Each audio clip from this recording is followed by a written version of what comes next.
আজ বানাবো আমি মিক্স সবজি। চলো বন্ধুরা দেখে নিই এর জন্য কি কি সবজি লাগবে। সবজির জন্য লাগবে আলু, বিনস, গাজর, ক্যাপসিকাম, মটরশুঁটি আর কিছু ফুলকপি।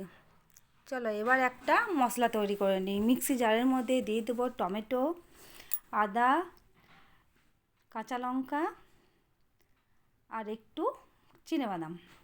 এটাকে পিষে পরে এক সাইডে রেখে দেবো।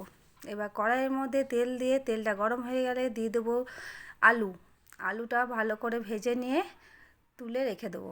এবার বাকি সবজিগুলো একে একে দিয়ে ভেজে তুলে নেব। ফুলকপিটাও একটু লালচে করে ভেজে তুলে নেব। এরপর ক্যাপসিকামটাও একটু হালকা করে ভেজে নিয়ে তুলে রেখে দেবো। এবার কড়াইয়ের মধ্যে একটু তেল দিয়ে এর মধ্যে দিয়ে দেবো ফোড়ন, তেজপাতা, লঙ্কা আর জিরে। এবার সেই বাটা মশলাটা তেলের মধ্যে দিয়ে দেবো। এটা একটু ভালো করে কষিয়ে নেব। কষানো হয়ে গেলে এর মধ্যে দিয়ে দেবো কিছু গুঁড়ো মশলা, জিরে গুঁড়ো, ধনে গুঁড়ো, হলুদ, স্বাদ মতো নুন আর কালারের জন্য দিয়ে দিচ্ছি কাশ্মীরি লঙ্কা।